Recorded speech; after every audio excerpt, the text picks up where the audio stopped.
And these are what I have learned from the Quran. I lifted them up from the Quran, from the glorious Holy Quran. And this is what I've learned from them. It says here, killing of innocent people has no place in Islam.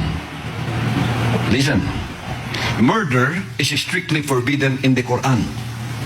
Because in the Quran, chapter 6, verses 151 says, "Take not life which God has made sacred, except by way of justice and law.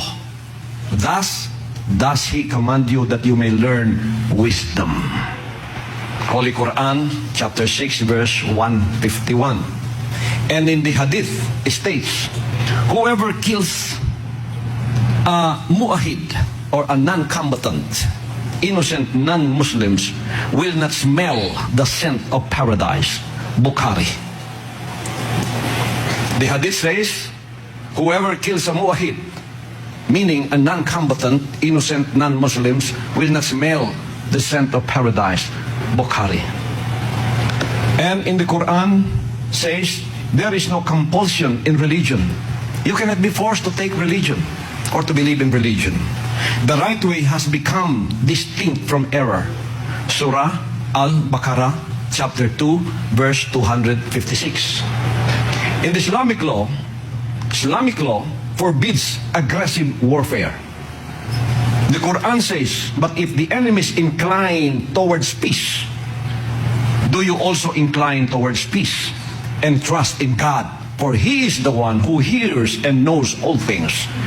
Holy Quran, chapter 8, verse 61. If your enemies are inclined toward peace, you have to also be inclined towards peace. They are making peace with you, be also at peace with them.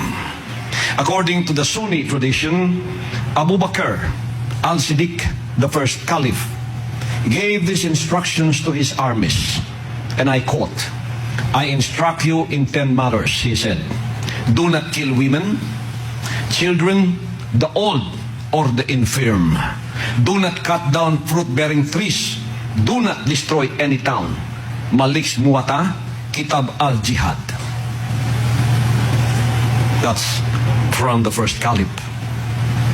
The Prophet Muhammad, peace be unto him, counseled doing good to those who harm you, and is said to have commanded, and I quote, this is from Prophet Muhammad, "Do not be people without minds of your own, saying, if others treat you well, you will treat them well. And that if they do wrong to you, and if they do wrong you, will do wrong to them. Instead, accustom yourselves to do good, if people do good, and not to do wrong, even if they do evil." Al-Tirmidhi. The Quran, the Holy Quran, demands of believers that they exercise justice towards people, even where they have reason to be angry with them.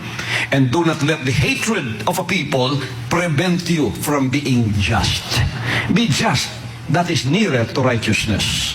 The Holy Quran, chapter 5, verse 8. I studied the Quran very well.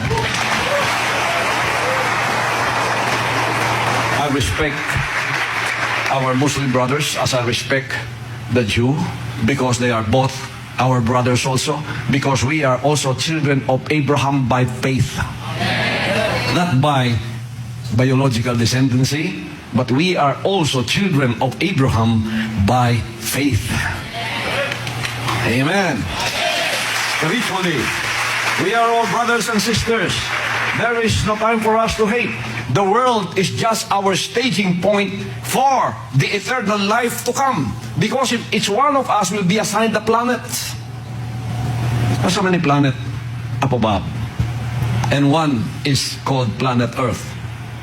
And this is the staging point in the hereafter. Because we will not stay here forever. And if you have proven yourself to be righteous here and do His commandments, then you will go to Jannah. That is the heavenly Muslim's heaven. You will go to the seventh heaven of the New Jerusalem. This is a staging point for that. So what will you be in the hereafter depends on how you conduct yourselves here. And you know, in my study, violence has no place in Islam. Violence has no place in Islam. This is the reminder of the Quran, and I quote, "We made a covenant with you that you shall not shed your blood, nor shall you evict each other from your homes. You agreed and bore witness." Holy Quran, chapter 2, verse 84. The traits of the believers are reflected not in violence as understood from these verses.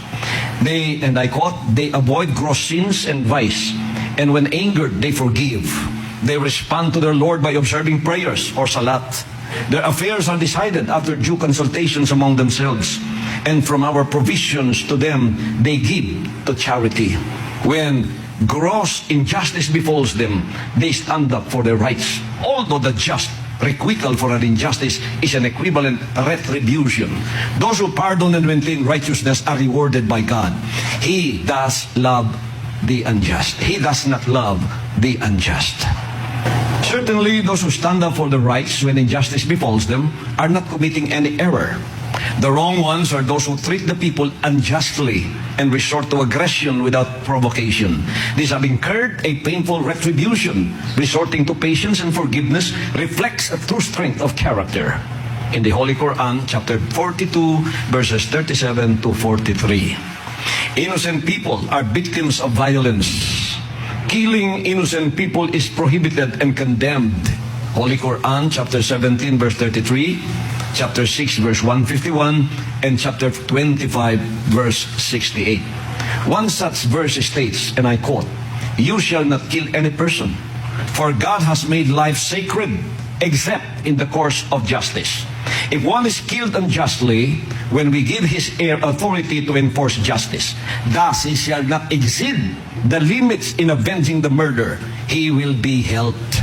Quran, Holy Quran, chapter 17, verse 33. Suicide bombing, which is part of violence, is also prohibited as understood from this verse. And I quote, "O you who believe, do not consume each other's properties illicitly. Only mutually acceptable transactions are permitted. You shall not kill yourselves. God is merciful towards you." Holy Quran, chapter